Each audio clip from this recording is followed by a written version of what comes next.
what I want to do is, um, so I have this guy here. This is our celebrity character from a game that I'm working on right now called Dead Man's Trail, which is that zombie Oregon Trail game. And he needs a texture, obviously. So I'm gonna show you, so I'm gonna work on him a little bit, but I also want to show you guys some techniques for creating some simple environment model type stuff. So I'm going to cancel this. I was downloading the Pixar library, so I'm a little sad I can't use that. My hotel internet's not that great. So I'm going to cancel that because it's taking a while. And I'm going to get a wood plank texture. Okay.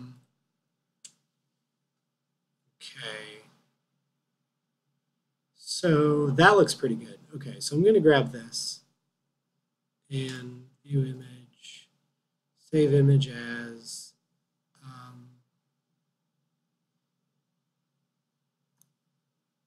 I'll just put that in the library's pictures. Okay, cool. So, yeah, sorry about my voice. I'm for some reason I'm still recovering from this laryngitis I had last week. So, yeah, let me go grab a glass of water so I don't exhaust it, so I can speak tomorrow.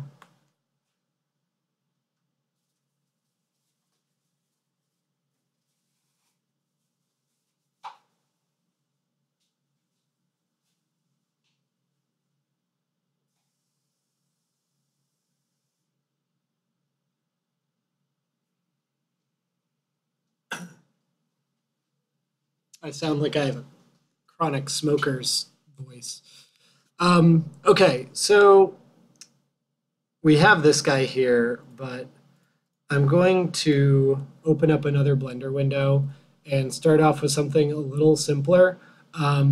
So I'm going to start by doing a crate yield game development, you know, like your standard explodable crate in a game, yield game fallback. And through that, we're going to look at how to UV texture. So the thing that I want to really play around with is this notion that when you're UVing, you really want to think about the shape you have and then the what's going to make it easiest to paint on that shape, if that makes sense. So unwrapping, the best way I can conceive of unwrapping is imagine that everything you create in 3 dimensions is like a paper craft doll. So it's a 3-dimensional object, but it's created out of folded paper. Not like origami, more like paper mache. If you guys have ever seen big head mode Halloween costumes,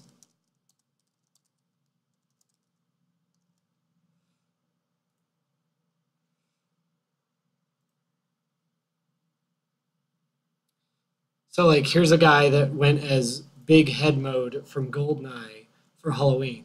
So you can see it's this paper thing made out of polygons. Now, this is a little tough because you can see it's made of all these bits and fragments. Now that's how he did it for the actual paper craft, but imagine if you could slice this head in a very simple way that it would very easily stretch out.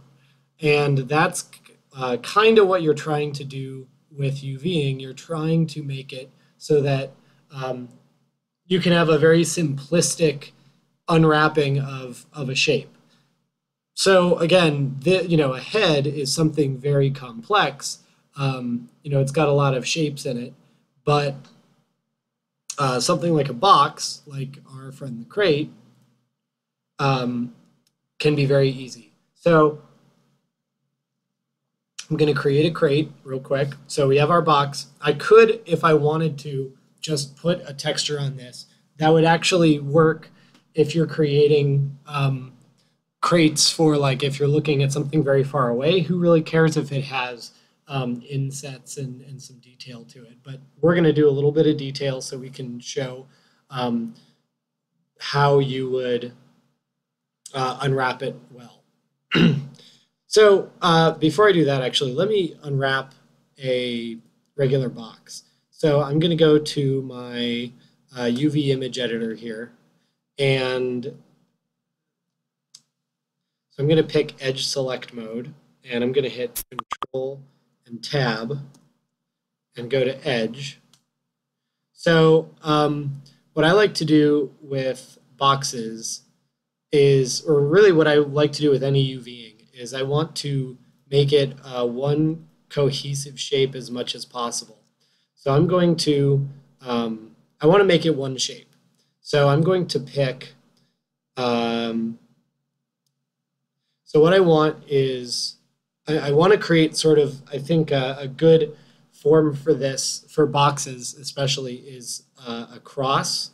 You want to get it to be sort of a cross shape. So to do that, I'm going to pick this edge up here, this edge here, this edge down here, okay? And that you see, think about this in terms of a box, that's going to peel upward. So it's almost like you're opening up a box, and then this part down here is staying steady. So let's continue unpacking. If I put a slit down here and a slit down here, and if I hit Control E and hit Mark Seam, okay, so that's created our seams. Now if I select all the geometry and go to unwrap, okay, so I got my cross. Now what is going on here and here? So on the right, what we have is, if you think about, so let's see. All right. So the side here that I have highlighted is this side in the center. So I put on keep UV, like UV selection sync, so all the UVs are displayed and it'll show whatever I'm selecting. And that'll make it easier for you guys to understand what's going on here. So, so this side is the cross square right here. And what it's doing is I've taken these little I've made these slits here on the bottom, and what you see is the whole thing kind of unfolding in front of you. So here we have the cross here, the crossing square here. Down here, here's the top of the cross. So you see how it's sort of folded outward. Let me see if I can. Okay, here's an idea. So what this is like is if the box had done this. Let me see if this makes it easier to understand. So if I model, I'm separating each of the components out.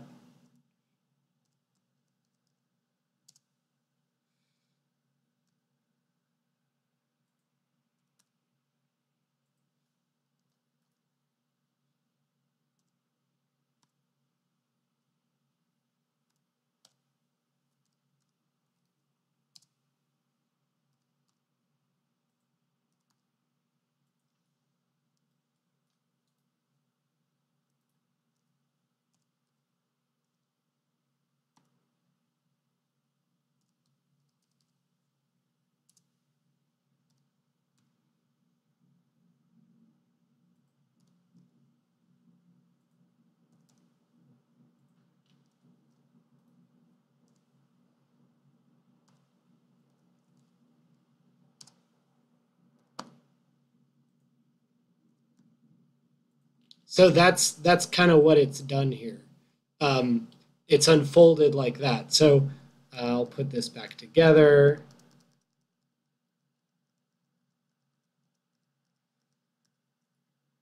But see, this is the kind of thinking. This is what makes UVing so difficult. Is you have to start to think about this in terms of a shape that is unfolding in front of you.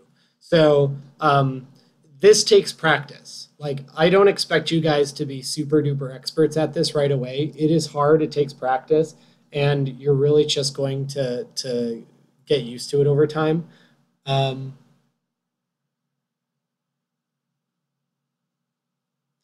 So the question was, how did I get the screen on the right with the unfurled box? That was in Blender.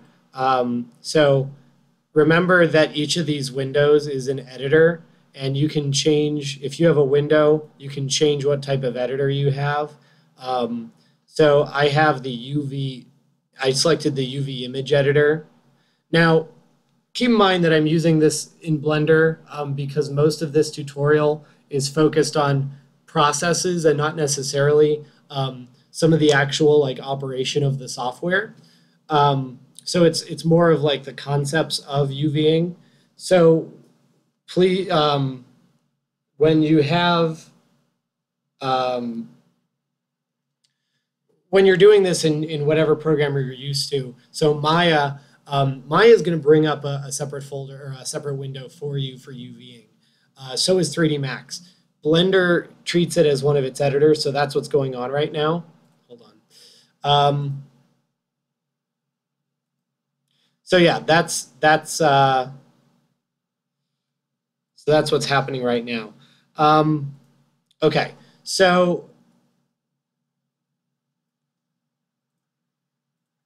all right, so that's how I got that. So I'm going to keep these UVs for right now, but I may need to change them. I'm going to turn off my snaps. So I'm going to turn this thing into a crate. So I'm going to extrude, and then I'm going to scale to 0.7.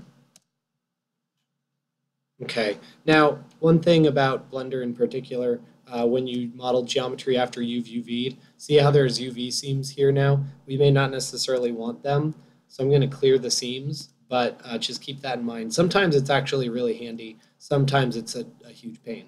And in this instance, it's kind of a pain. So I'm going to extrude. I'm not going to extrude outward, but you see that I'm extruding inward. This is the same, basically the operation I'm doing here by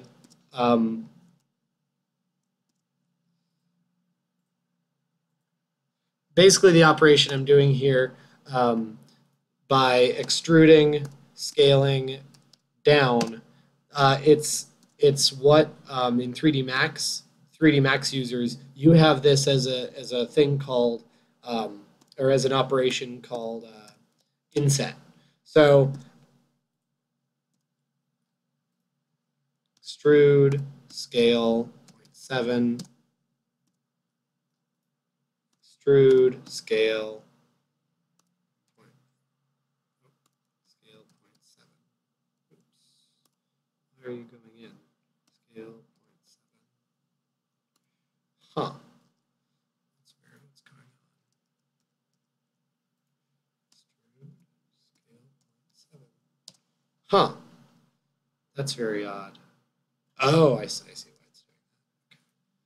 So now my median point scale 0.7. All right.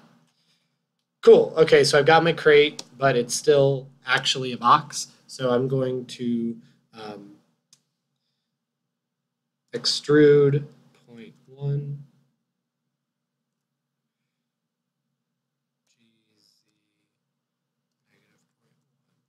Cool.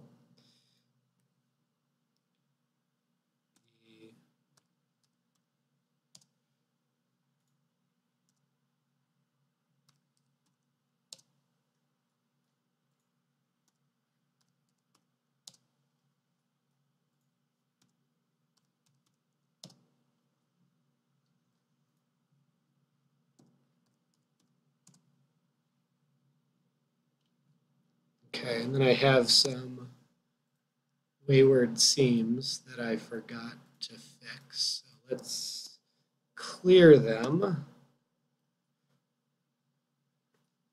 And actually, I should probably have each of these inner polygons be a seam. So let's select all of them. And, well, actually, let me show you what happens if we just UV all of this. All right, so this brings up a really good point about Blender, about UVing in particular. Can everybody still see or hear me? My video is loading, but I also have really slow internet, so I want to make sure that everybody's still there. Dun, dun, dun, dun, dun, dun, dun, dun, dun.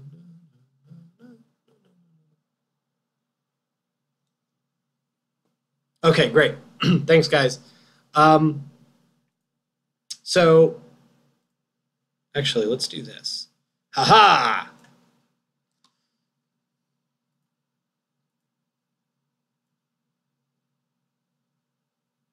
Perfect. Okay. So,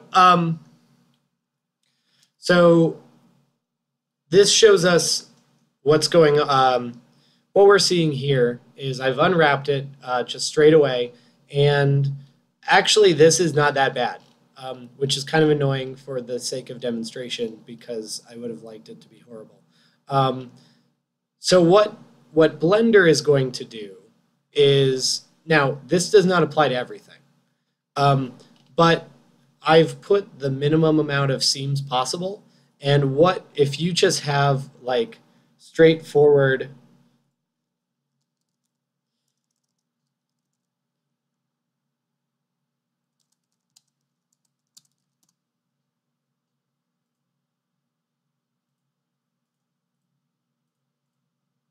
okay.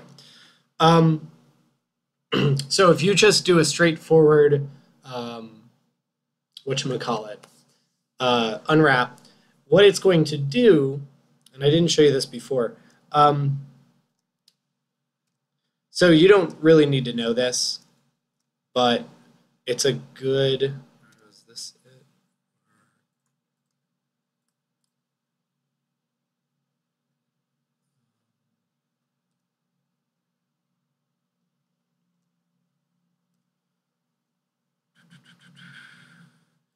Trying to see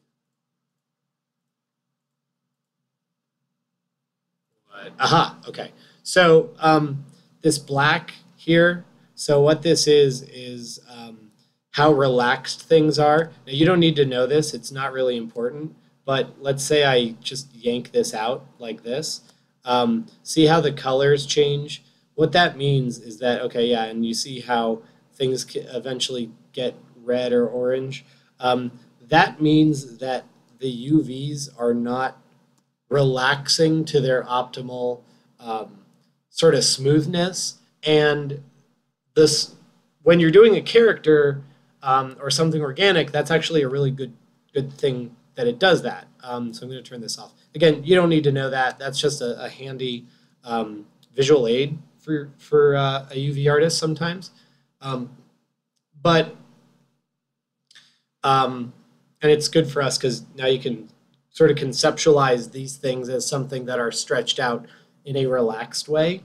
And that's what the computer is going to try to do. It's going to try to relax it or stretch it out in an efficient way. Now, sometimes the most efficient way doesn't actually mean that it's the most usable way. Because remember, the computer isn't sitting there thinking, hey, it looks like, again, Clippy doesn't come up and say, hey, it looks like you're making a crate, so let's set it for ultimate crate making experience. It just follows what you happen to be doing according to the algorithms that have been written for it. So long story short, when you do something like this, it doesn't always come out right. This would actually be very difficult to UV. Again, it's not the most difficult it could have been. It could have been all like warped and things like that, but it's a little warped. So there's a couple different methods we can use to get to fix something like this. One is to actually start selecting UVs, and you could start lining them up. So that's one way to do it. And again, this is something that applies to more or less all of your 3D programs, is that you can take UVs and modify them, and you will. I mean, that's something that is pretty standard. Is you're going to modify UVs that you're working on so that they are most workable for you. That's just how this is done.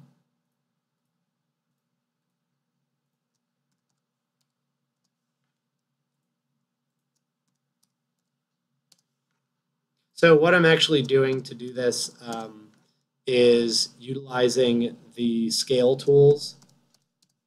And I know this doesn't seem like something that you can scale, but you can actually scale UVs. And if you scale UVs to 0, like if you scale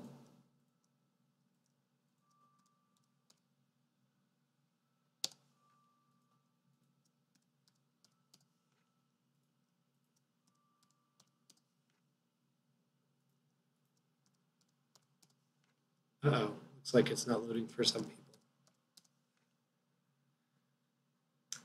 So if you scale things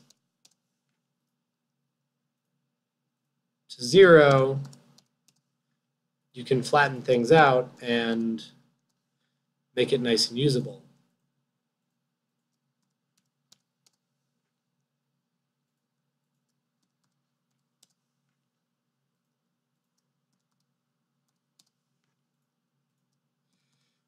So this is the tedious part of the program this evening, is watching me individually scale vertices.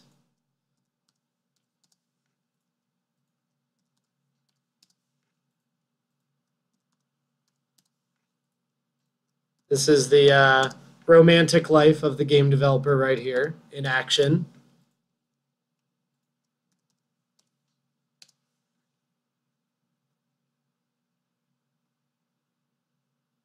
So 2 really good questions. One is, you can save UVs that have been so painstakingly made. Yes. So these will save as part of the model.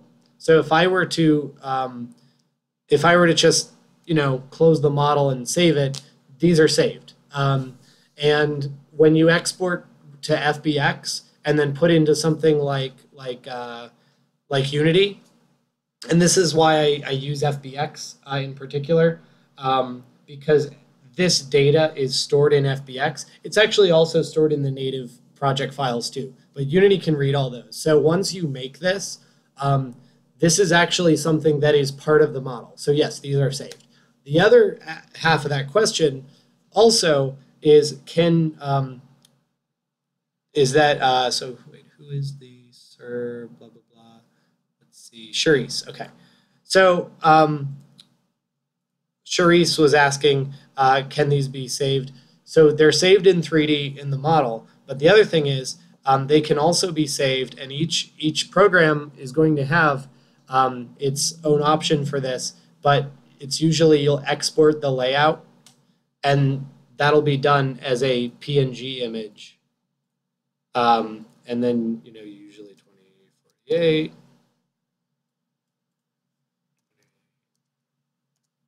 But everything is going to have an option to export the UVs. So I'm actually going to save the UVs. So we're going to call this 3D create demo, and no, it's not going to be called png.png. It's going to be called create UVs.png. And actually, I'm going to make a new textures. I do file directories for everything. It's just the way to go. Okay, so export UV layout. Now this UV So imagine this is a 2048 by 2048 image. It's actually saved as an image, and I can go open it in Photoshop. Yep. So the other question was, what causes it to warp in the first? So,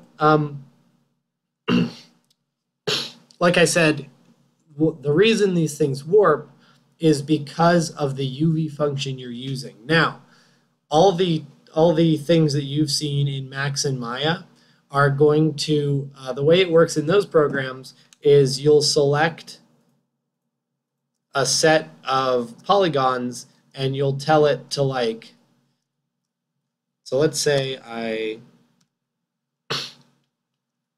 in that program, it's kind of the equivalent of what I'm doing here. So if we're looking at this, I can hit U, and then, so Blender just has unwrap.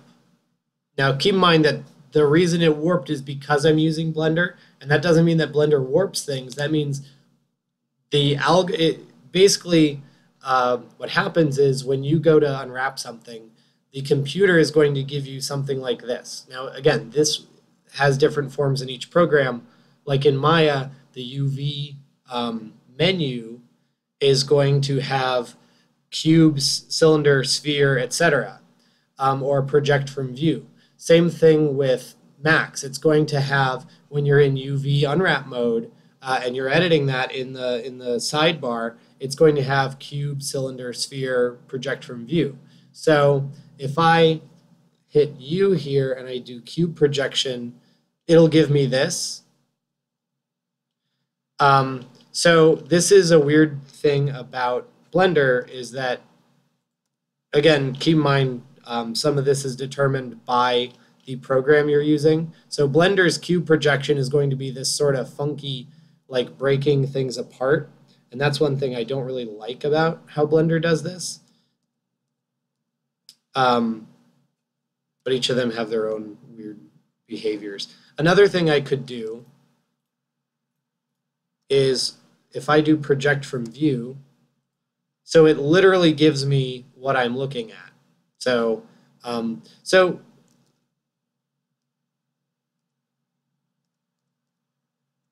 to more directly answer the question, it warps because the algorithm that activates when I hit unwrap is set to relax all those UVs and make them unwrap in a very efficient way possible. That's really useful for when you're doing something like a character or landscaping or something very organic in shape. But for something kind of boxy, you know, there's two options. You're either going to do what I did, where you unwrap it, see what comes out, and then just tweak it from there. So I actually had, it was only slightly skewed. So I actually was able to play around with the vertices in the UVs, and then it was fine. You know, that actually was not that bad a process. As tedious as that was on Twitch, that was not that bad. Because if I do, let's say, this smart UV, actually that's not, dang it. This is what always happens. You know, I'm trying to set up a teachable moment, and then the computer does something that's really pretty cool, and then it's not so teachable anymore. This is actually a pretty good UV. But oh well. I actually don't mind this UV. So this lets me do a lot. This actually makes, you know what? Let's do this. Smart UV project. So let's look at what this did and why it's not bad, instead of me just being like, hey, that's not bad. So the reason this isn't that bad is because everything, one, is neatly stacked and organized, but the other more important thing perhaps is that it's nicely square and it's like nothing's really stretched in an awkward way. These short pieces here are the short pieces in here, and that's actually pretty nice. You know, you have them all lined up. I could probably move them all together into one row and then just flat apply one texture to all of them across, which wouldn't be a bad idea. And then same thing here, I could just apply them. So what I'm going to do is I'm going to adjust this I actually might leave this like this. So, okay. So how you do this in other programs, again, because I'm working in Blender, but I don't want to alienate any of you who are using Maya or Max. What this amounts to is, so let's pretend that I had done, looking at it from the front, picked these polygons, and actually this might be a better way of doing it. I picked these polygons, so I picked the 4 parts of this side, and then this center polygon, excluding these guys in here, right? Excluding these little ones. So if I did unwrap, project from view, I get this flat piece and can actually then just paint this as though I was looking at it from the side. So let's scale these down, and let me scale these down evenly. So I'm going to scale this to scale 0.6. That's pretty good. Then for my own sake, constrained to image bounds. Okay, so if I do top,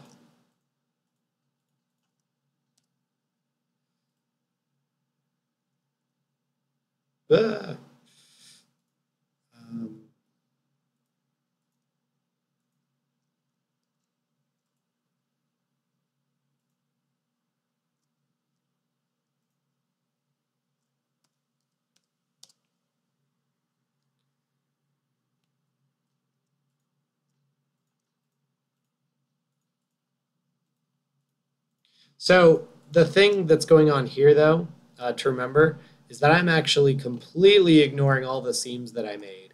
I'm just creating a UV based on flat sides, which you can do. You don't actually have to painstakingly UV unwrap it. Or you don't have to use the seams and unwrap algorithm. You can just sort of do it on your own if you know what you're doing with some of these projections.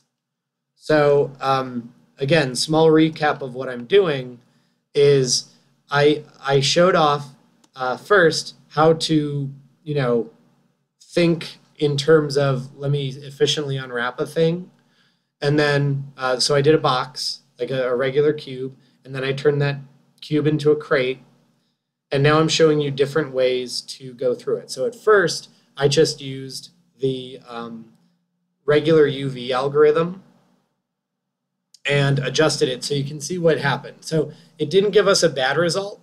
It may not have been the best result. It's a result. It's up to you as the developer to decide whether or not you're going to use it, and whether or not that's the best choice for you. So then what I'm doing now is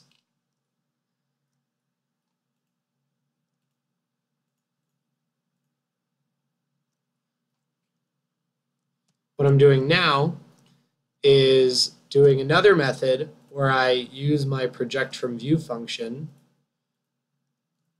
And again, all of these are going to have this. All of these programs have this function, or a function at least similar to it.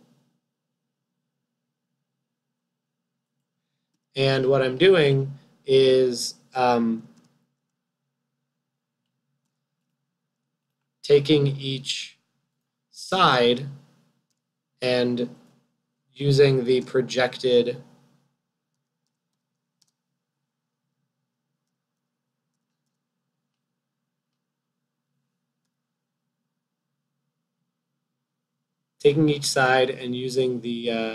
project from view to make each side in UV. And the reason I do that is because this then lets me treat them like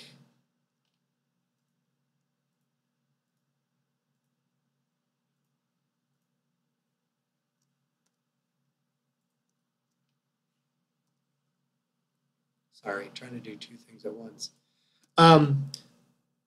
This lets me color them as I were looking at them. So it actually makes, from a mental leap standpoint, it makes it very easy to work with because I can just draw as I see it. And that's a pretty cool way to do this. All right, and then the rest of these little pieces, I'm going to box select and move. So the other reason that this is kind of a nice way of doing it is, with these different projections, is that I can make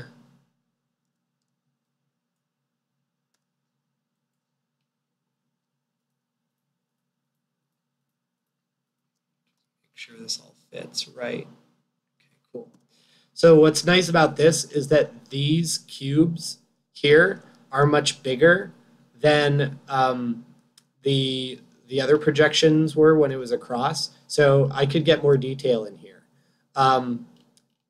And they're all very uniform. So I can just paint one of these and then copy, copy, copy. All right, so I'm going to now export this set of UVs. And where did it go? Create UVs, create UVs 02. So I actually would rather use this one that I just created for it.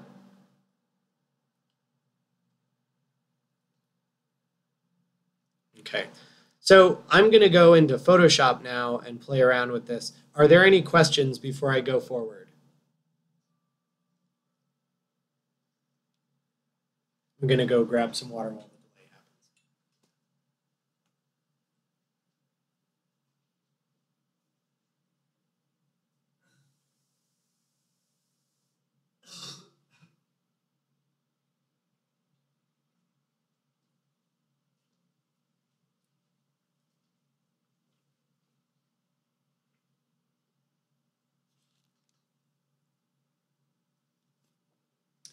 Okay, so Joyce is asking, where was the menu item to export the UV?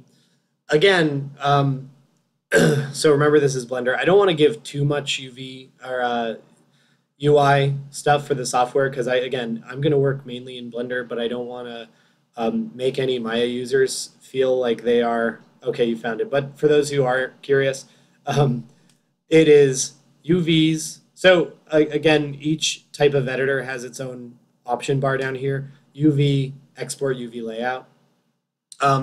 Again, those of you who are using Max and Maya, I do apologize. I'm going to mostly work in Blender today because I want you guys to get sort of a sense of the technique.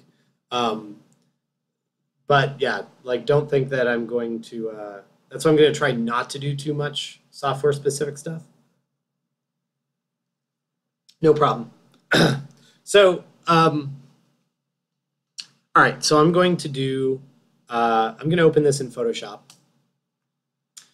And there's the UV for something we're going to play around with in a second. So I'm going to open desktop. So many things on the desktop. 3D Create demo, textures. All right, so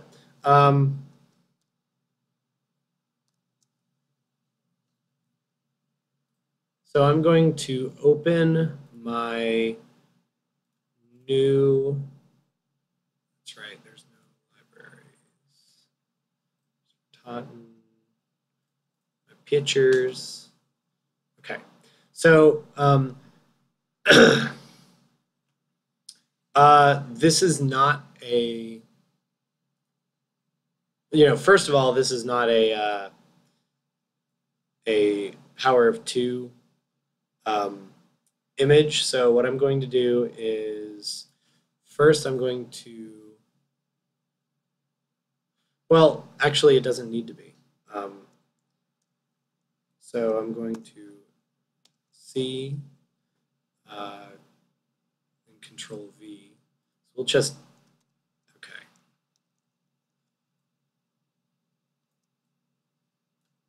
All right, so what I'm doing here, for those who are familiar with, for those who are familiar with Photoshop, what I'm doing here, so I opened up my UV. Now, if we look at this thing, the UV is going to be exported as a set of wires. So you see the wireframe here. Let me scoot the...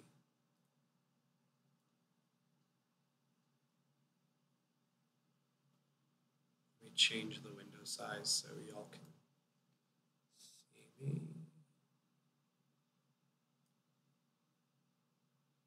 Okay, cool. All right. So, in Photoshop, your UV is going to be sent as an image.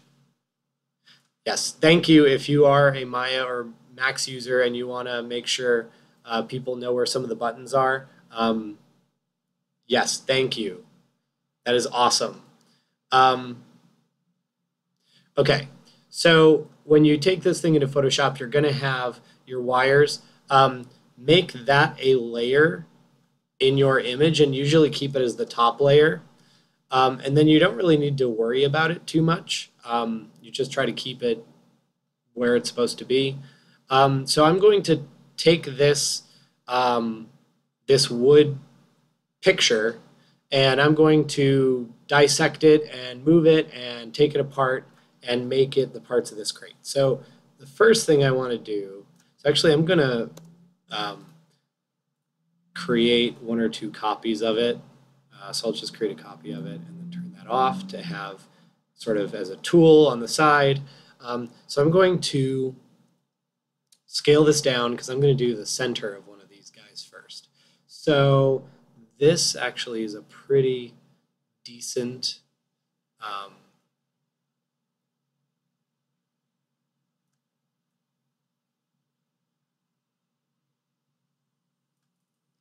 so you're all about to see my insane perfectionism go into full swing. I apologize in advance. Okay, cool. So all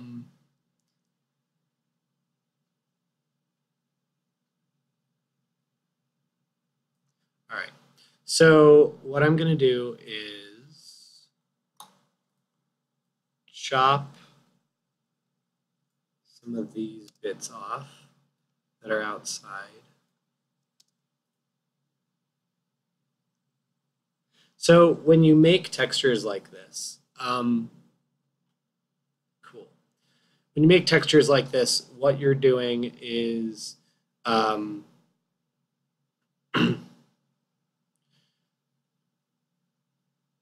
I lost my train of thought. So what I'm going to do is I took the wood apart, I made the center here, and so random question, and don't feel embarrassed to answer yes, but has anybody ever painted, like played a game like Warcraft or painted figurines for things or models or anything like that? Any tabletop miniature players or anything to that effect? Waiting for the delay to hit.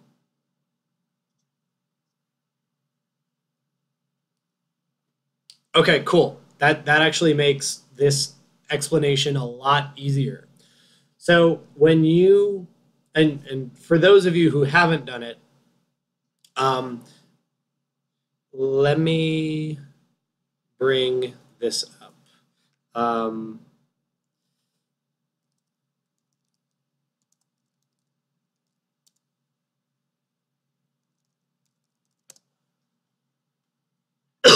So let me find a good Warhammer painting fig, or painting picture.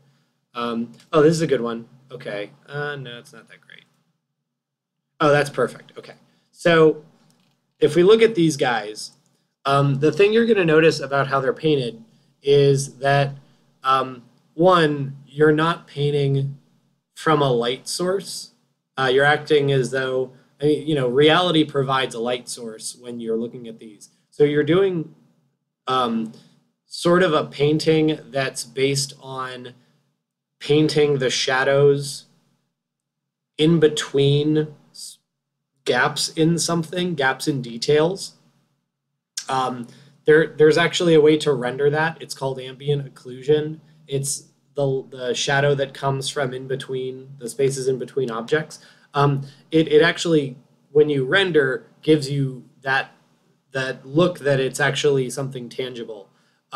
In the case of Warhammer, wargaming painting, they'll do something called a wash, where they'll take black paint and dilute it a lot, and then paint it over the model, and then the black paint will collect in the creases of things, and then you'll get details to kind of pop out nicely. The other thing that they do, and if you can see on this guy's gun, they will often highlight the corners of things, and again, that makes details kind of pop, but it also makes it feel a little bit weathered because it looks like those sharp edges have taken a little bit of a beating, and that's kind of how you paint when you do 3D stuff. You paint as though you're painting a Warhammer figure. So some of the best texture artists I know used to paint Warhammer stuff. And so this is kind of how you... Nice. So this is what you think of when you're painting these. So the goal is to try to create something that gives you the effect of, you know, the shadows between details, and then, you know, the game's lighting will take care of everything else. So where this applies to our crate, we can actually use some of Photoshop's existing functions to help us through this process. So for example, I've got this middle here. Now I'm going to leave it just regular planks. This is a pretty good deal here. But what I'm going to do is double click and bring up the layer style, and then I will do an inner shadow. So then I'm going to turn off the global light and then just make it angle 90. And then if I just tweak these settings so that you get a shadow just coming in a little bit from the outside. Now again, you could choose to paint this if you want. It's up to you. Remember that everything we do in 3D art and in this course is kind of based on the notion that there's a million ways to skin a cat. Well, that's definitely true with texturing. Everybody's got the way they like to do it. If I were to do a texturing demo at something like the conference I'm at, I'm sure there's going to be like I'm not, but I'm sure there would be like somebody from Epic that'd be like, that's not how we do it. This is just how 3D art is. Any of you who are coders know this very well. You know, coders can never agree on the right way to do something. So the same is true for art. So I'm doing it this way. Somebody may be like, well, I want to paint it. Go for it. So just to recap, chopped, made a little piece of wood for the center of the crate, and then I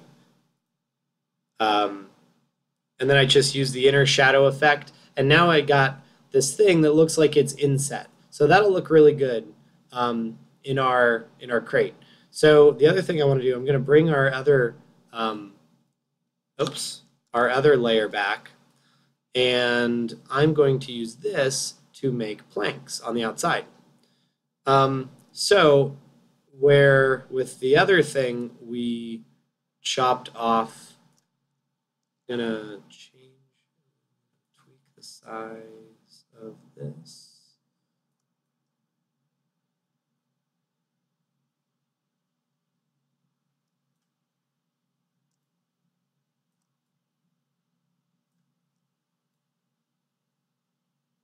Okay. So, all right, cool.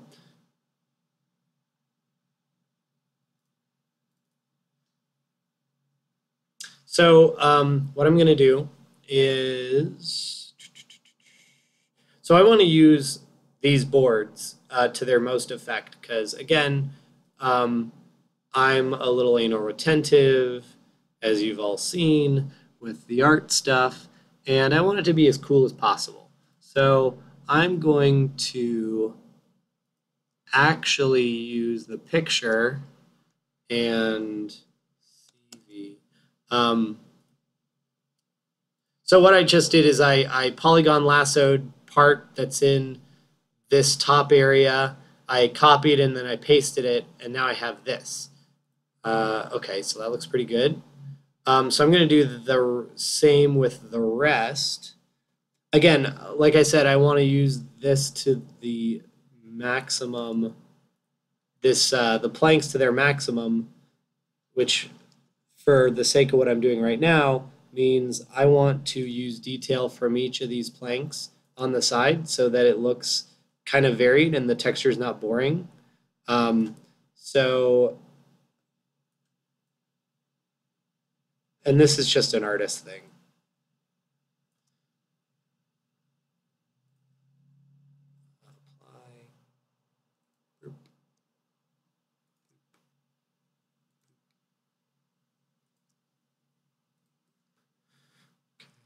CV. All right, so if I that and get rid of that, okay, so there's my bottom. Cool, and I've got like a little shading up here just from how the picture looked, so that's pretty cool. Now I'm going to rotate this.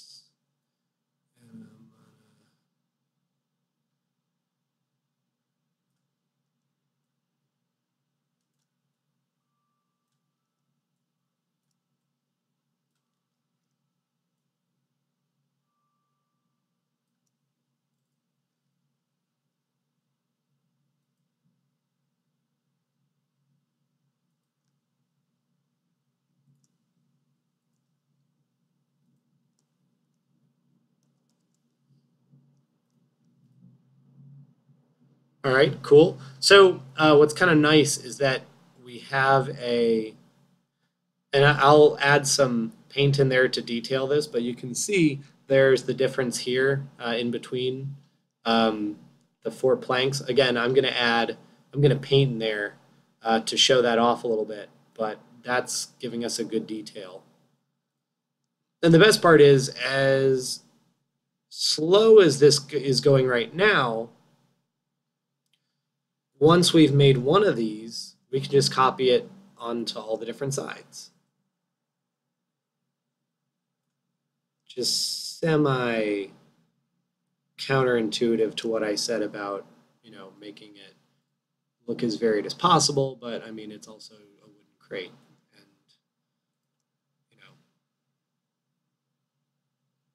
we don't want to kill ourselves over a wooden crate. Okay, cool. So, and then you can sort of see some weird colorations on the edges and things like that. But there's a side of our wooden crate. So what I'm going to do now, now I don't need this layer anymore that I was pulling stuff from. So I deleted that. Now I'm going to take these layers, which are the outside, and I'm going to merge them into one layer because I want to paint on this now. So I'm going to right-click this and click Select Pixels. Now the reason I did that is because I want to stay inside the boundaries of the painting. I don't want to color outside the lines, as it were, because there's going to be other stuff that I need to UV, so I really want to keep it as clean as possible. Again, this is just me being a little OCD, so feel free to be a little more freeform with it if you'd like, but I'm going to I want to be very careful. So I'm going to sample the color of in between the cracks, which is, oh look, surprise, surprise, it's black. So now I'm going to paint. So I have my tablet with me, and this is where I really want you guys to use the tablet. So let me walk through some of these options really quickly for those of you who aren't as familiar with this. So again, we have our paint tool. If you're doing pixel art, you can use the pencil tool. So I have my brush tool here, though. So brush tools have a bunch of different options. For some of you, you're probably thinking, is he really going to go over this? But some of you may never have had this. So For those who never had this kind of thing, um, the options for brushes are all up here. You can have, these are the different brushes you can have. I've downloaded quite a few. So, go check out online, and it's very easy to download brushes, and then you can load brush it, like go to this little gear thing here. If you load brushes, you can load from a file, and then you actually get new tips, which can be really handy. And the ones that Photoshop comes with, I don't really like as well. They're you can get some cool effects by getting some different source brushes. You can also make your own, which I'm not going to go over today. But if anybody does want to know, hey, pop into my office. I'll be glad to give you a demo. It takes 5 seconds. There's also some really cool literature online about making your own brushes by sort of doing experiments with like ink and different materials. I also have some literature on that if you guys want to check that out, but I thought it was a really cool process. The person like mixed salt with nice mixed salt with like black India ink, and then like rubbed it on the paper and then took a picture of it and turned it into his brush. It was awesome. So you can get some really cool real life effects by getting pictures of real life stuff. So I'm going to pick, well, I'm just going to stay with the brush I have. The other thing that you can do is if you go to this icon over here, and if you don't have it in your own Photoshop, go to Window and then Brush. But this screen allows you to do different things to your brush. So if I turn on, let's say, Shape Dynamics, you notice the ends of this became tapered. That's because I'm running this size jitter setting with pen pressure, which means that if I push harder, the pen's going to get wider. And that's one of the benefits of having these drawing tablets. If I also do transfer, you see how the ends got lighter. It's because opacity jitter, which is the opacity, is run also with pen pressure. So what's cool is that I can create something where it'll get bigger and more opaque if I take harder swipes, and if I take easy swipes like I'm doing right now, I can have some easier, I can be kind of easier about it. The other thing I have going on up here, if you look up here, I have opacity and flow set down. This is useful for, again, when you want to do some just like tentative detailing. So I'm creating some like easy shadows. It's not the most simple thing. I could actually rotate the whole canvas. I just don't feel like doing it. So if I lower my opacity and flow, I can kind of ease this detail, make it look sort of frayed on the edges.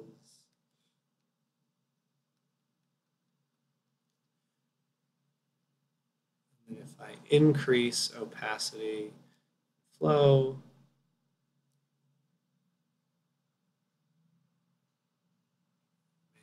pen very, very teeny tiny small, I can do a very hard crease in here. And that's nice because we want that, we painted it so that the wood looks a little tapered, and we want to maintain that effect. We want to maintain that bevel.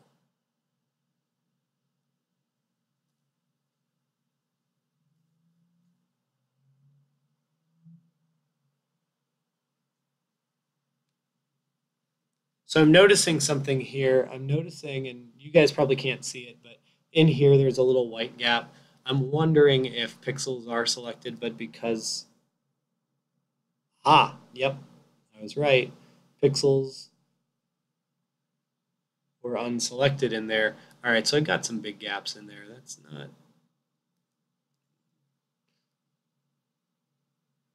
it's not ideal, but for the sake of a quickie in-class demo, this will work. Yeah, that's okay. So,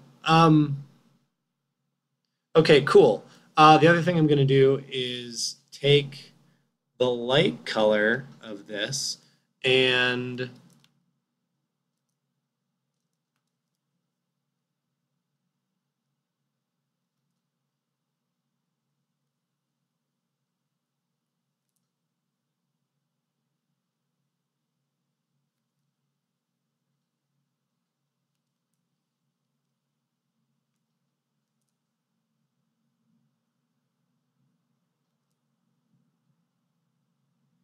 accentuate some of the corners.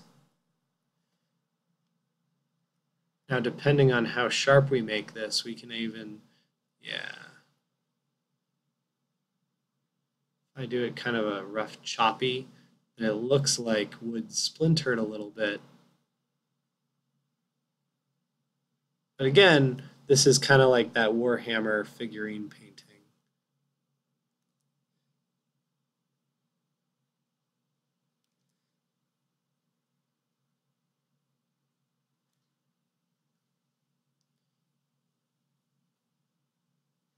All right, so that's pretty good for right now. I'm going to merge. Yeah, I'm going to merge. Nope, that's not what I'm going to do. Merge layers. Okay, sweet. So I'm going to merge these layers, and then I'm going to first I want to get rid of all the fuzz on the sides of this layer that I just painted on.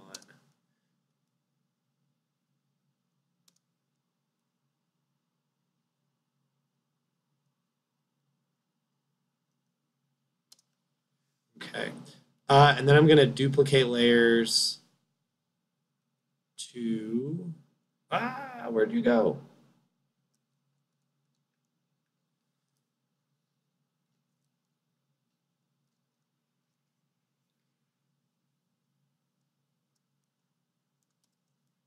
Oops.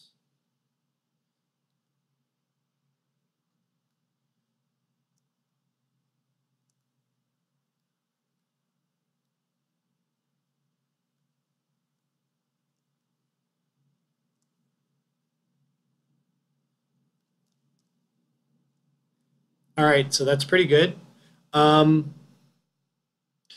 then for the little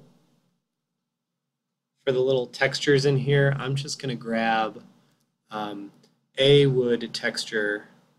Does not really matter what.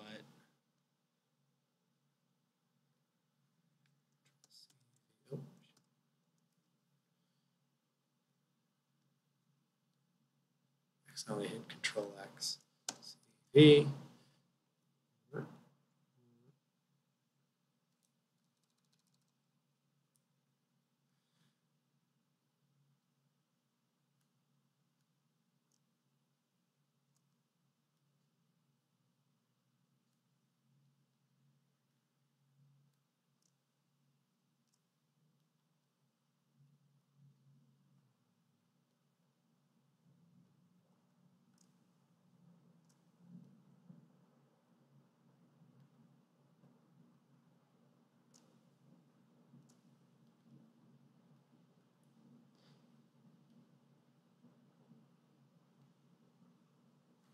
And then if I paint with, because remember, these are where things are going to be kind of dark. So I'm going to take this and paint it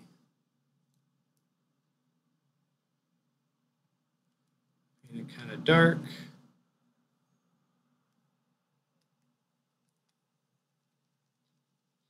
Because it's the shaded area. And then I'm going to add some like detailing, like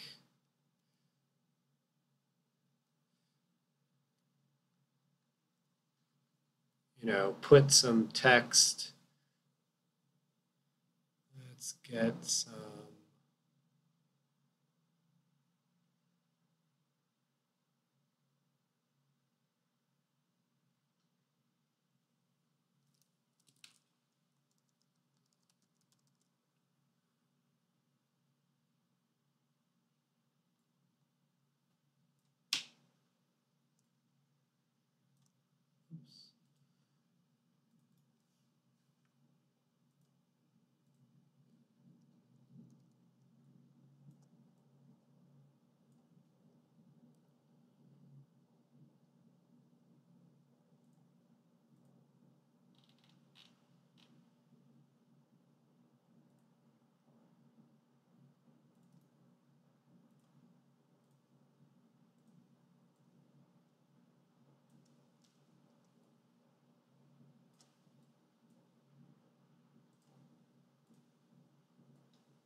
So, you can add stuff like this.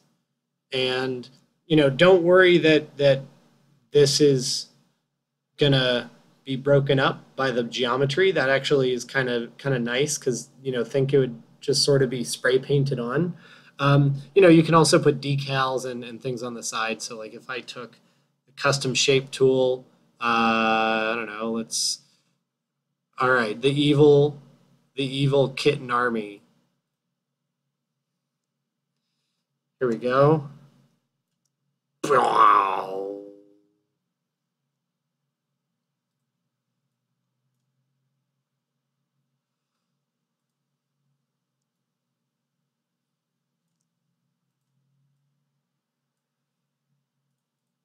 Cool. So like we can have all kinds of fun with this. Um,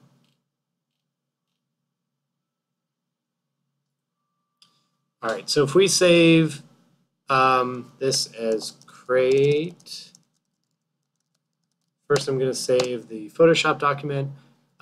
So pro tip, save way earlier than I did. Don't be like I just did and save it at the end. So create color.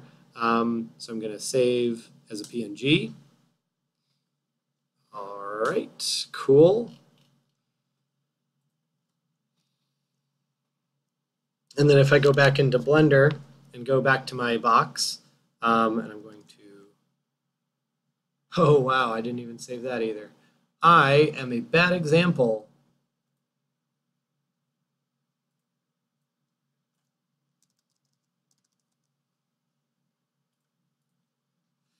All right, so what I'm going to do is then a couple things. One, I'm going to go to textured mode, and this is again Blender only. Don't think this applies to everybody. I'm going to look at shading, GLSL.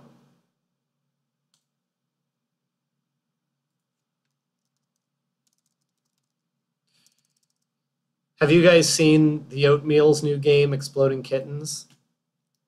Maybe this is just a 3D object for that game.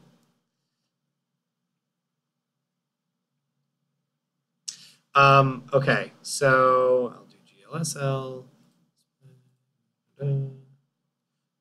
Okay, and then I can show you guys what I'm doing with the lighting later. It's not terribly important at the moment. Okay, cool. So I have my crate, and we are going to load our, I'm going to turn down specular because this is a wood box. I'm going to, so I'm going to go to UV. I'm going to go to type image or movie.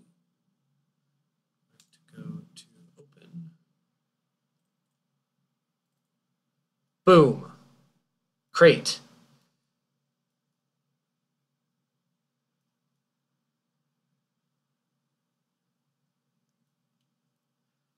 So there's our crate.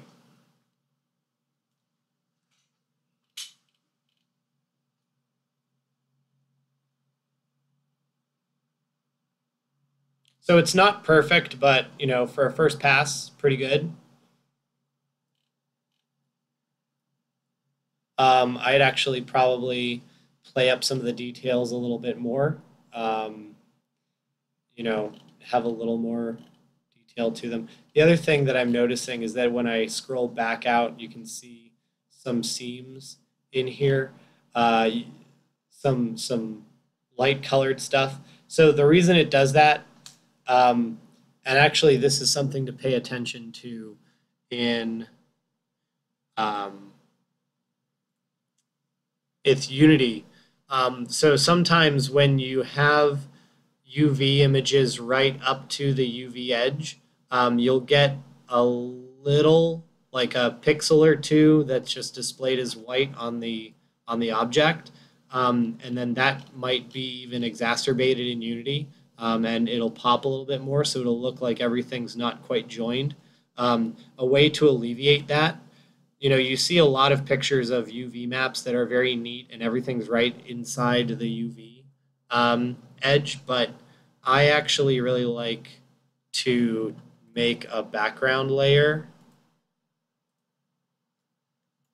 in Photoshop and then just make like a dark color or something like that. And the reason I do that is so that any of those instances of missing UV information can be easily filled in by that dark color, so you don't get the little white blips. Again, you guys probably can't see it because you're on Twitch, but this edge to me is kind of crackly, kind of like white noise on a TV when I look at this because of how it's trying to anti-alias and the texture goes right up to the edge. So if I load this, if I reload it, it's suddenly fixed because now I've got that dark edge, that dark color in there, and it fills it in. So it fills in those pixels that are where the program is like, I don't know, is there color information there? Is there not? I don't know. So that's what it's fixing by doing that. All right, so that's basic UV technique. So and some tricks with some of these tools. So again, there's you can add these pieces and have some fun with this. I did some basic painting and inner shadow stuff. So I used some of Photoshop's blending methods here. So that's really helpful. Again, when you export from any of these, if you're using the right file format, and the right file format usually means just whatever is native or FBX, it'll save that information, and you won't have to worry about it. So when you import and export to different things, so the UVs will be saved in the 3D model. So the next thing I wanted to show, are there any questions before I move on?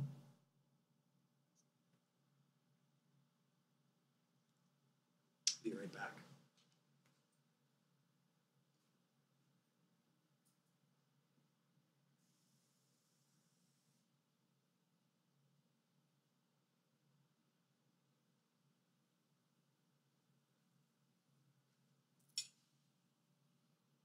Any questions? Okay, cool. So the next thing I want to show you is, so let's pretend that whatever game I'm working on, Exploding Cats 3D. So as I'm working on Exploding Cats 3D, I'm making guns. I'm making, yes, so there's a question, we'll be able to review this session again. I have my Twitch set to record whatever I make and have as a YouTube file. So I actually, I'll be able to export this and post it on my YouTube account. All right, so the other thing I wanted to show you, so if I'm making this game and I have a bunch of 3D assets, so what happens is when I am, now this if there are any film folks that are only working on film stuff, this actually does not apply to you as much, but for the game folks, what you get when you have a bunch of different assets for a game is, so I did this painting at 2048 by 2048, and as you can see, there's, a decent amount of detail in here. I've just zoomed in so that it looks like a PlayStation 1 game, but, if you zoom out, that's a fair amount of detail there. God, those seams are horrible. I am capable of so much better. So, there's a fair amount of detail in that texture. And again, it's 2048 by 2048. So if I had everything at that size, now we're increasingly being able to, if you're building games for like Xbox, and, that's not what we work in necessarily in the game lab, but, let's say for the sake of argument, you're going and you're making an Xbox One game or a PlayStation 4 game, you actually could get away with having individual texture files. There's enough storage in these games to be able to do that nowadays. For most games that you're going to work with 3D, at the scale that me and your other professors work at, and that includes PC. Well, no, PC you can obviously still do stored in textures too, because PCs are more powerful than the consoles. But if you're doing anything for web or for whatchamacallit,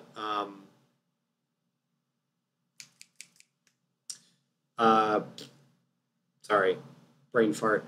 If you're doing anything for web or for mobile or anything like that, you want to limit the amount of, draw calls. So anytime the computer has to say during a frame, go look at that picture, go look at that picture, go look at that picture. If you can all, get it to look at one picture, that's all for the better. Same thing with just, your file size. Every 2048 by 2048 image, every high resolution texture is going to be more file space. So if your game is, if you have everything as separate texture files, your mobile game is going to be 200 megabytes. That's really tiny for a PC game, but that's a lot of space on a mobile game. And when you're somebody like me who downloads a ton of games on their iPad, things start competing for space very quickly, and you don't want to give a consumer a reason to erase your game off their system. So for this, you want to minimize the amount of space possible by using what are called texture atlases. So I'm going to save a new version of this, create demo 02,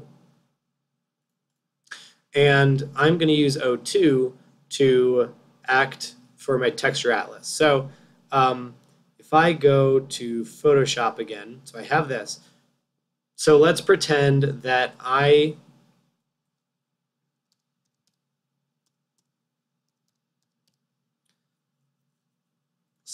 okay, so here's my texture atlas, right? So if I go and I go to my preferences, so if you're using a Mac, that's up in the extreme upper left-hand corner where it says Photoshop is where yours is. If you're using Windows, it's in Edit, Preferences, Guides, Grids, and Slices. So I'm going to make a grid line every 256. And then I want to see my grid. Okay. So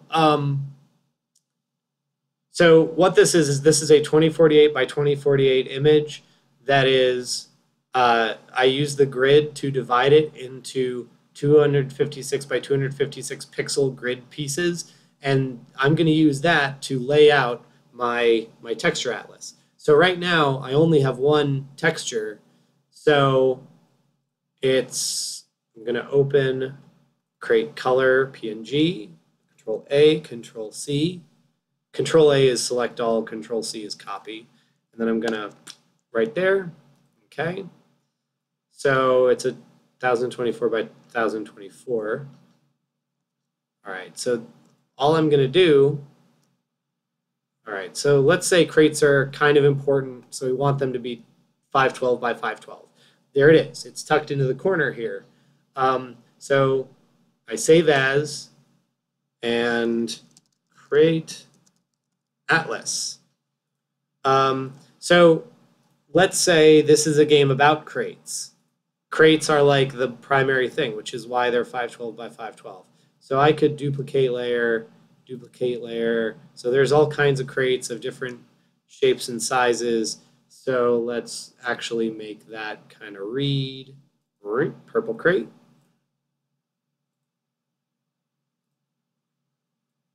Green crate.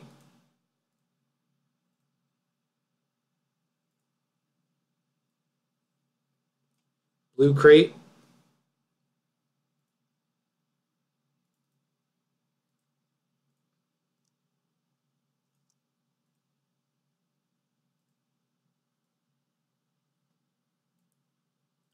Red crate. Okay, well that's pretty good for right now. So I'm gonna save as and PNG. Okay. So now if I go back here, so this is Crate 02. Now I want this guy to be, I want to use the Crate Atlas because I'm repurposing it to use the Atlas. So the way you make it do that is you just UV all your items to your Atlas. So right now we have, again, imagine that's a 2048 by 2048 image on the right where my UVs are. That's taking up an entire picture. We just wanted to take up a small portion. So if we load the texture image, Crate Atlas PNG, okay, so now this is what it looks like UV'd to that image. It's mostly white space. So what I'm going to do is I'm going to open the image here. And again, each of the things has its own version of this. So now I can see how the UVs compare to the Atlas. Do that, I scale down, and I move them. So you guys are all asking, oh, well, what does it mean to texture to an Atlas? Really, all you do is you take the UVs and you just minimize them and move them into place. And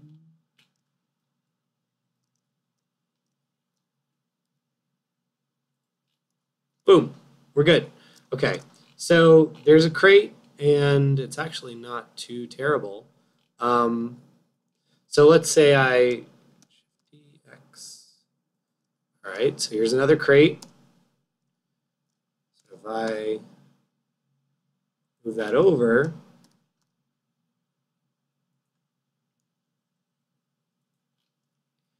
there's our blue crate. So you see how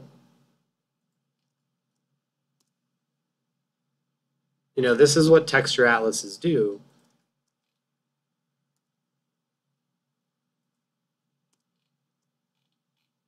They allow you to use one texture image to texture a lot of different stuff.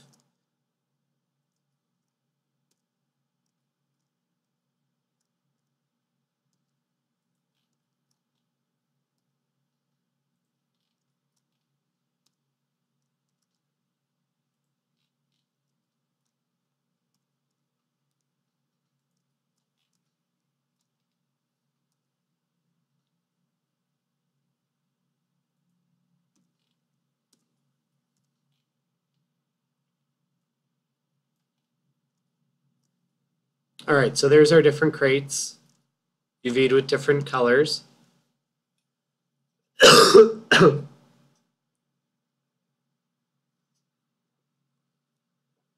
So what this looks like in actual practice is, file recent.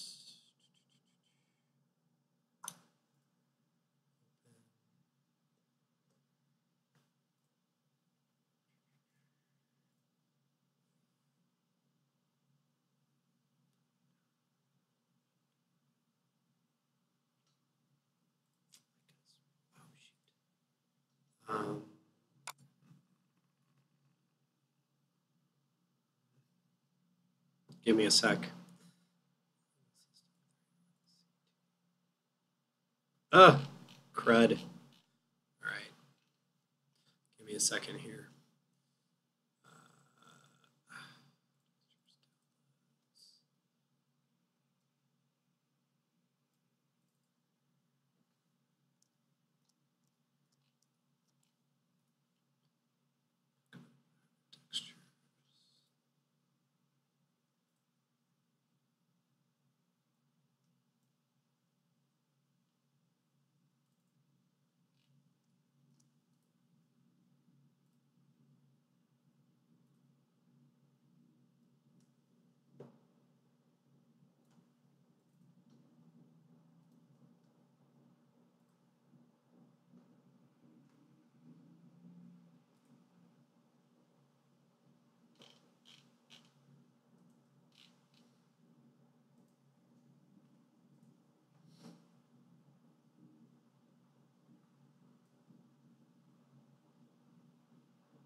Oh shoot, where'd that go?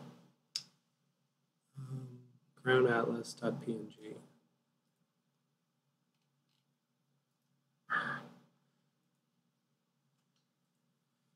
I downloaded one.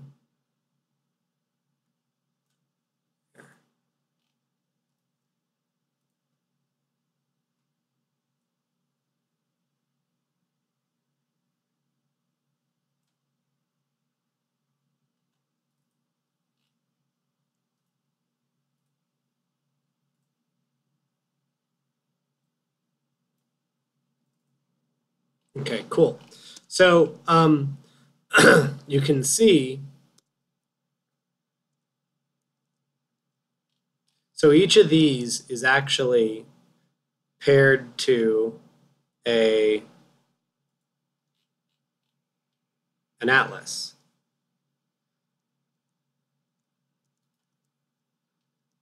So see here, each of these is put together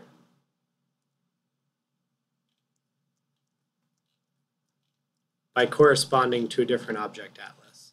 So you see all kinds of stuff. There's a tank, there's tents, and if we go over and we find the tents, which are here, they are matched up right there. So you can see all these different things are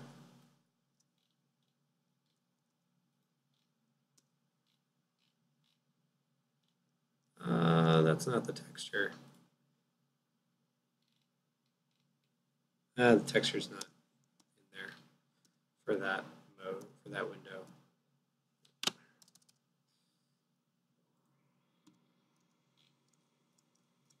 But these are also corresponding with texture with atlases too. So you can see all these are on atlases, and but you can see the kind of thing you do with them. So like, you have all these different pieces, all these different modular pieces, and ooh, yuck.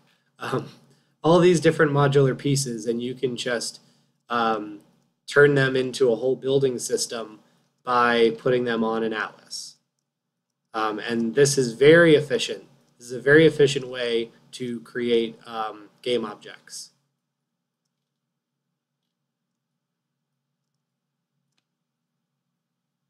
So, any questions so far?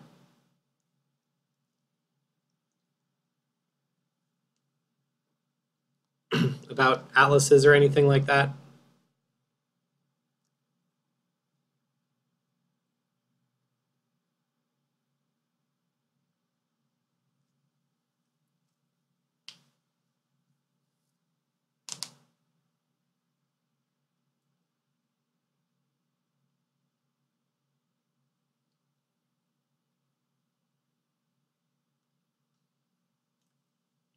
Okay, so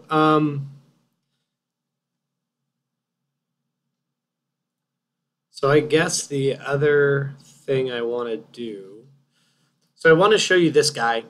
This is our celebrity. He is one of our Dead Man's Trail characters, and so his deal is, we thought, oh my gosh, let's create a so if anybody's ever played the old Dragon Warrior games, or Dragon Quest games as they're called now, there was this one game, Dragon Quest 3 or Dragon Warrior 3, and there was this character called the Jester, and if you had them in your party, they could not attack or actually really do anything, so they were sort of a waste of a party slot until you got to this one temple in the game, and you would have like the opportunity to upgrade any of your characters to the Sage class, and that was like this incredibly overpowered, but it's a single player game, so who cares, kind of class where you could just like mow down all the bad guys. So the way you had to do that with all the other classes is you had to go beat this very difficult dungeon and retrieve this artifact and then take it back to the temple, and then any class could upgrade. Except for the Jester was just able to auto upgrade without having to go through the hard dungeon because you had put up with having a Jester on your team for so long. So we thought, hey, that's kind of a fun mechanic, so let's make this character who is kind of goofy. We're giving him the superpower of, because he's a celebrity, he's able to like be stealthy because he could escape from the stage without his fans and the paparazzi seeing him. So he's stealthy, but otherwise he can't do much. So we thought, hey, let's make sort of a Justin Bieber dude. So the reason I wanted to show you guys this is, again, to show you the process. This one is a little, so this part is where it gets less instructive. I'm gonna show you some stuff with a character, and then kind of go through, like, you guys will just be able to see me get some work done on this. So, you know, how I structure some of how I do this work. And I'll talk through my thought process as I go to show you guys, okay, when I'm doing this sort of painting, you know, what's going through my head and things like that. So with a character, so remember before with the crate, we were looking at the method of how to break a piece apart by using the project from view option, or the cube projection option, or the different types of projections. So we broke it apart with projections based on views. Now I said that when you do sort of the auto unwrap part in most of these programs, what it's going to do is unwrap it according to your seams as though we're flattening paper, and it's going to do so in such. Now the difference is, of course, when you're doing it with paper, paper has its own tensile strength and things like that. Game UVs don't. It's able to flatten out in different ways that it finds very efficient. Sometimes those are the best, sometimes they're not. So this is actually one area, and now I'm going to show a little bit of bias, sorry. This is actually one area where I do think Blender's pretty awesome. Its algorithm's pretty good. You do occasionally see some weird things. The neck on this character is just very big. That'll actually help a little bit with coloring, but it's bigger than the face, and the face is one of the more important things. I actually would normally try to minimize the neck as much as possible, but the face is actually a good size. So I wanted to show you this because I wanted to show you for humans and other very difficult creatures, and I can actually bring up some of my other UV animal characters, but the thing is, you want to try to get the minimal amount of what are called UV islands as possible, and you want to think about how the texture is being displayed. So one thing that I found very helpful is with heads. So the areas that I like to have are front of body, back of body, feet, hands, head. Now there's some variation here because it's a certain type of character and because I'm going to be showing certain things certain ways, and I'll explain what those variations are. But so front and back, you almost treat their body from like the wrists up to the neck and then down to the ankles as like a giant onesie. And you just do seams along the front and the back of the person. Where this is really helpful with a clothed character is that clothes are often made such that a seam is actually on between the front and back of the garment. This is especially true if your character has jeans on, as this character is going to have jeans on. So it's a nice way of, it's actually a really good place to put seams. The exception here, and where this is different. So this guy is UV'd a certain way. If I open up another character,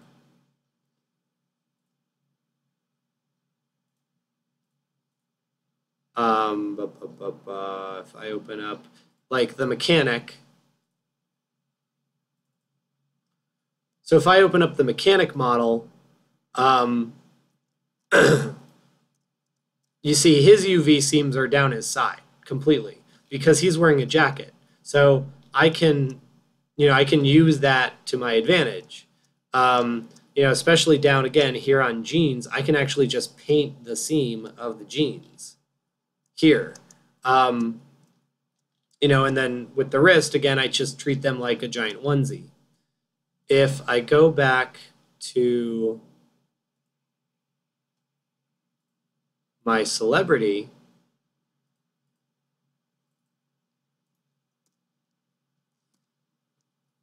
the reason I want him to have his arms, the reason I put the seam inside is because I want to use the arm, I want to put I want to be able to see the arm muscle. And I don't want to have to try to match up digital paint on this model because that'll just get really obnoxious. I wanted to keep that very nice and organic as much as possible. So I cut off the arm at the sleeve because he's bare sleeved and cut the seam down here so the seam will be hidden from the player view. And actually that's what this little window up here is for. I find it helpful in a lot of cases to actually make a little window or use one of your perspective window or one of your windows in your 3D view and position the character as how they would be viewed. So in this game's case, it's positioned isometrically.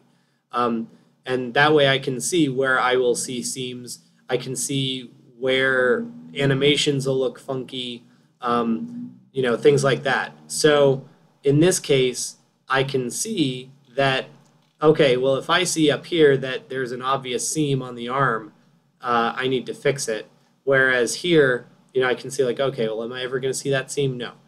So his bare arms will actually be a good idea. They're UV right.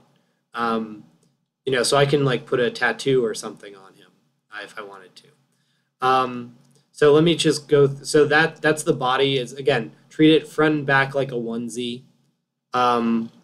Cut it off at the ankles. Now I goofed here with this, but I already set up the color map to match this and actually look good, so I'm not worried about it. But normally I'd actually go down to this seam down here because this is where the jeans meet the boot.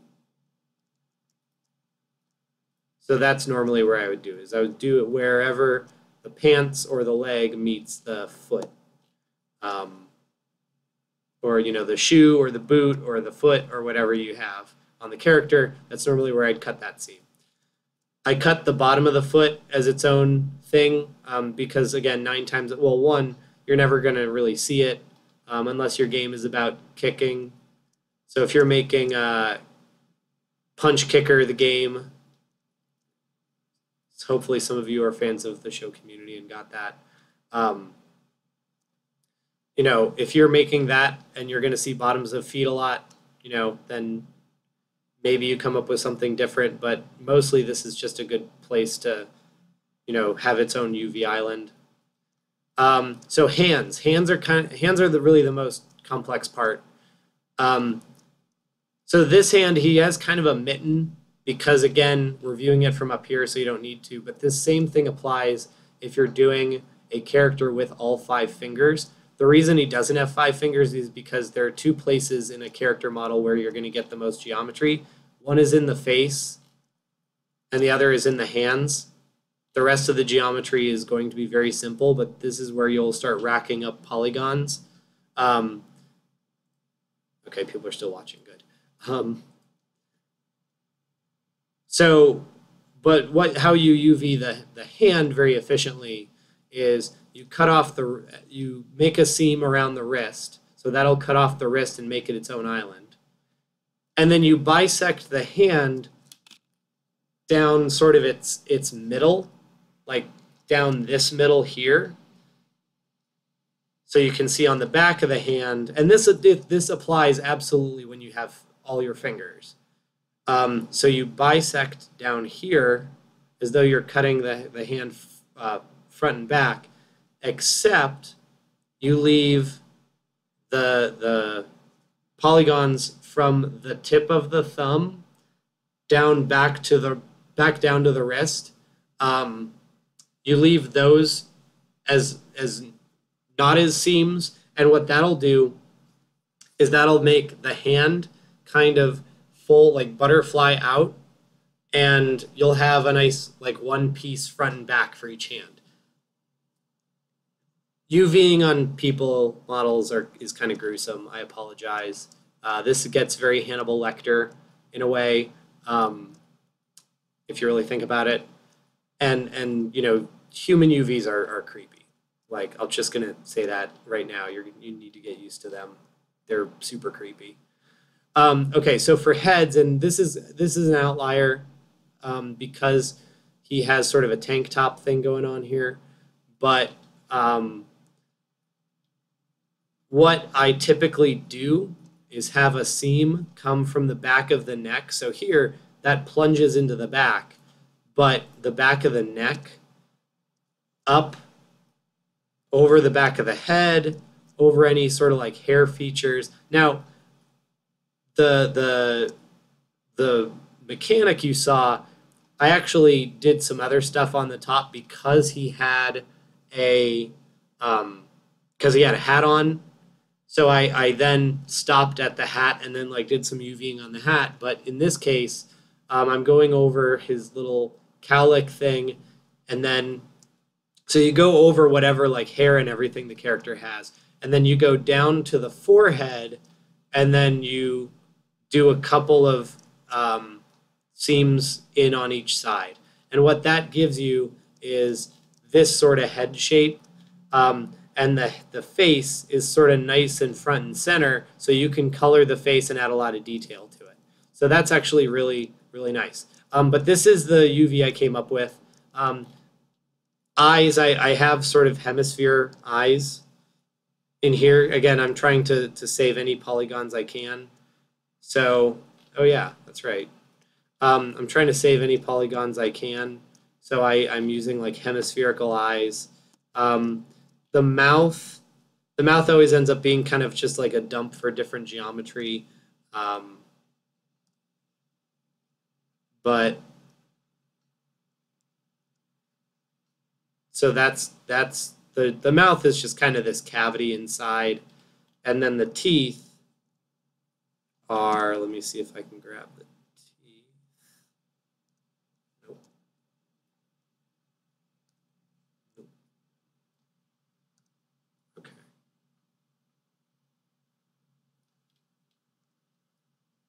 Okay, there we go.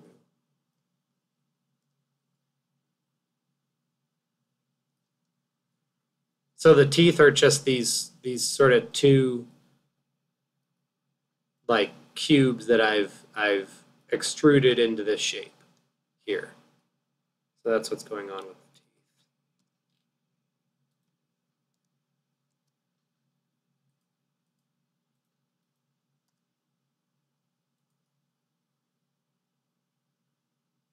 teeth. Okay.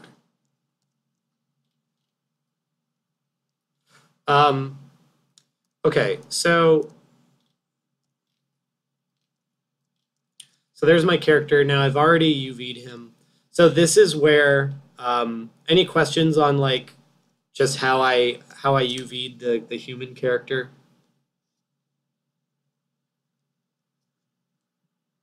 Also, is this good? Should I keep going? Are there any questions you guys have?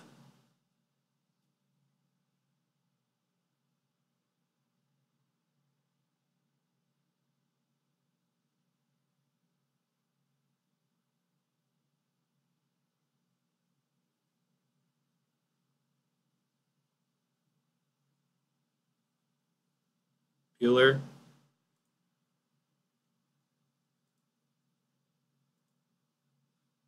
Man, this delay is killer. Yes, please keep going. All right. All right, so now I've already UV'd him. So this is what this is what the UVs give you. Like this is what the regular UV with seams gives you in a program like this. It just kind of flattens it out. This is the relaxed pose. Let me show the stretching again. here you can see there's minimal stretching. It actually says there's some stretching here, but like, I mean, really, I don't care about that amount of stretching, especially not there. It's on the neck. Who cares? But you can see that's what that kind of thing is for. With your environment models, like we did with the crate, that's when you're going to use something that is going to use like an orthogonal projection. Orthogonal means everything's 90 degrees and flat. So, well, that's not true. Sorry. In drawing, it can often mean 90 degrees. When you get into, yeah. Again, it's kind of gross when you really see some of these UVs. They're weird. But so this is an orthogonal projection. It has no perspective. If I hit 5, if I hit 5, and there's the projection for, that's perspectival projection. But yeah. So the orthogonal, when you're doing those UV projections, you want to use something kind of like the project from view or cube projection or things like that. Again, Blender, when you use those cube or cylinder projections, it's going to break up your polygons as it sees fit. So I almost never use them. I usually just use project from view for flat objects. Other folks, those other projections and other programs are actually better. So like Maya, for example, the thing that I did with the arms, you would do cylinder projection to get the result I did in Blender in Maya. So anyway, so now I'm going to take my UVs. I've already exported them. I'm going to open them in, let's see, libraries, desktop, computer, no, Christopher Totten, Dropbox, character models, player,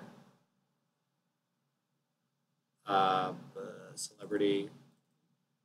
Oh, okay. Well, I need to export his UVs. All right, so let's export some UVs. Well, then I am going to I'm going to relax these a little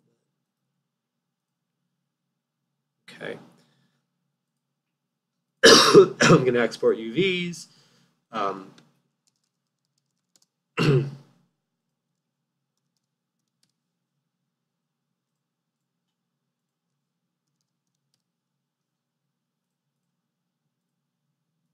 So you guys may have noticed on this character the naming convention that I'm using. It's rather long. So let me explain it a little bit. It's Celebrity 04, so it's version 4. I don't know if I've shown you guys that redneck model because he was the one where all the animations came from, and this game has a ton of animation, like 6 months of animation work. So he has like 38 versions, but there's Celebrity 04, so that's the version number. CT, those are my initials.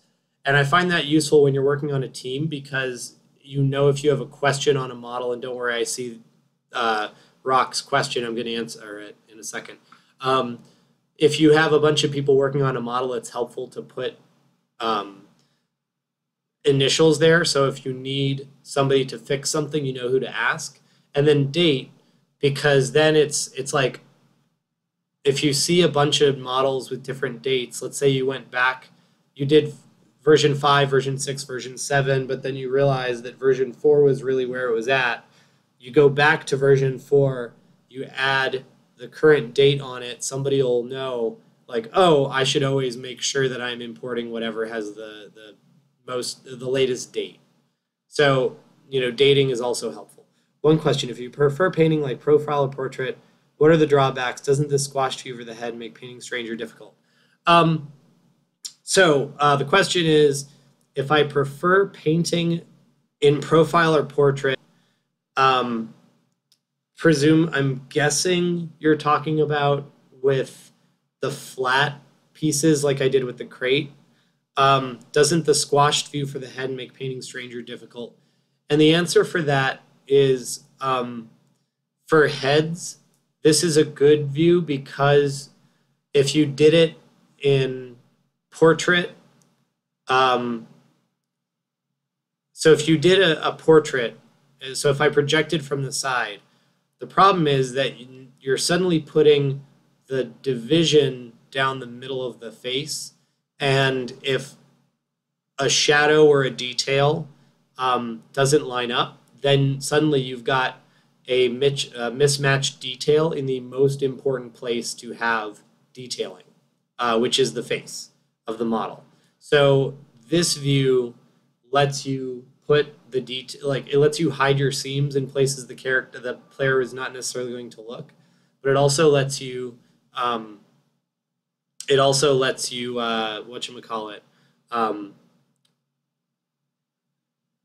you get to see the detail of where the facial, they're not muscles, but the facial topography is. So you can actually get, you can do pretty well in figuring out like where the best detailing is. The other half of that question is honestly, it's a practice thing. This is something again. I want you guys to see the process of UVing. That's why I'm showing you this on a character model. You guys aren't going to do character models necessarily as like a class exercise until you take the advanced course.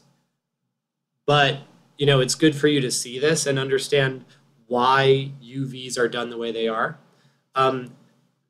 So, this is just something you spend a lot of time practicing and getting right. This is also something where, in certain circumstances, what's nice about these characters is they are not like a character with a story and a design and all these other things. So I kind of embrace if somebody doesn't look quite as I expected, I kind of embrace it. But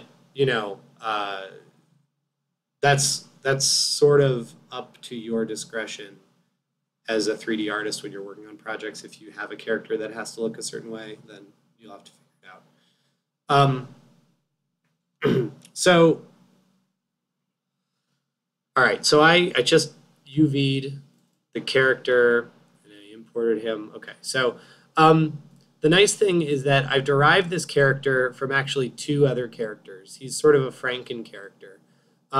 So here's a little secret that I found to character design for one project. If you have established in your project, so I'm going to close some stuff. I'm going to close this guy. Yes, I really want to quit. I'm also going to close, I'm going to save my crates because I like them. I'm going to close them. So I'm going to open up a new Blender window and I'm going to open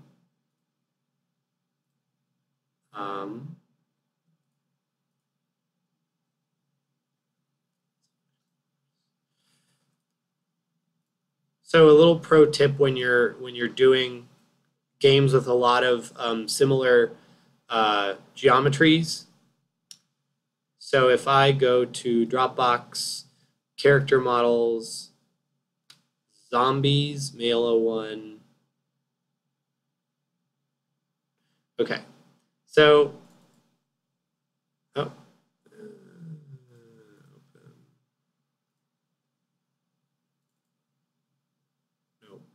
so these are all the ones that I use to like take pictures for concept artist.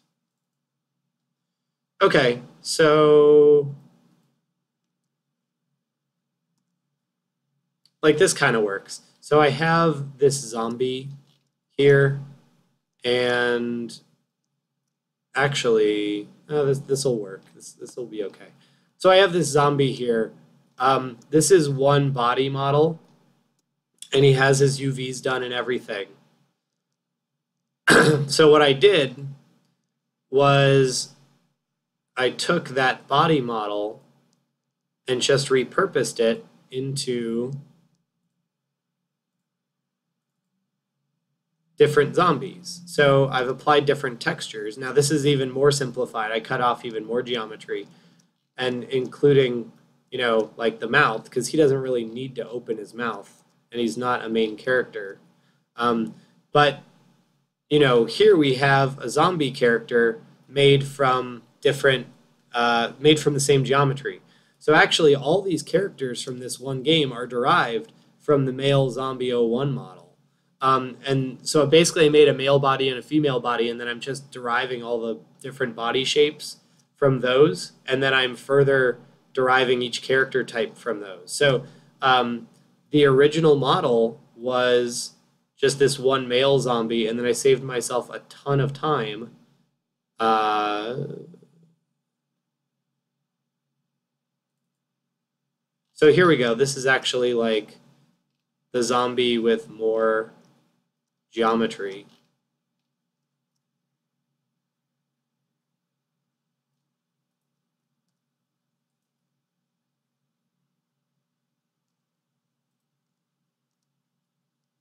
But and this is me trying to create like Walking Dead proportion, like comic book proportions with the characters. But so you can see here, like everything just comes from this guy, and then I repurpose him and get these different characters. So that I've only ever like from scratch only done one model for this whole game. Every other model is just repurposed from everything else. So including this guy.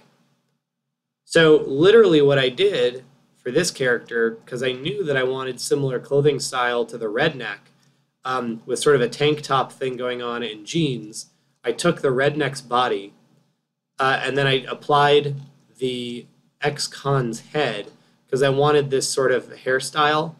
And I thought they might have a little bit more of a similar hairstyle, just with like different proportions. Because the ex-con is inspired by Big Boo from Orange is the New Black, because that's just a cool character.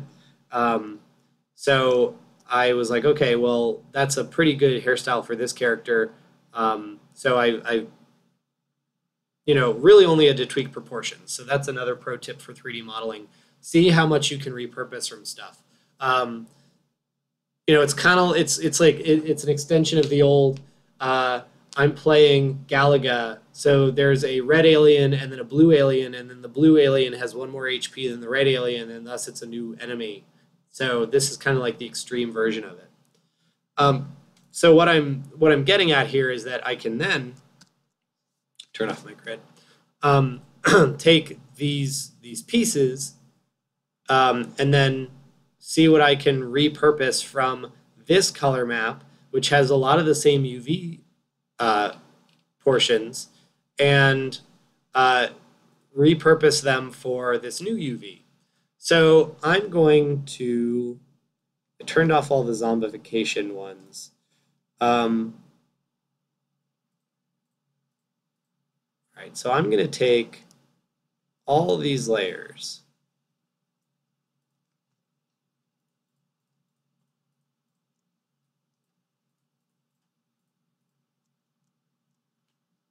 And I'm going to drag them into the new thing.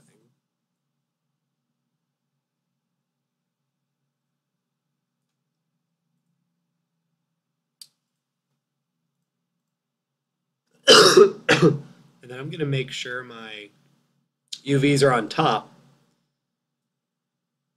of my new UVs. Okay. Delete. Okay.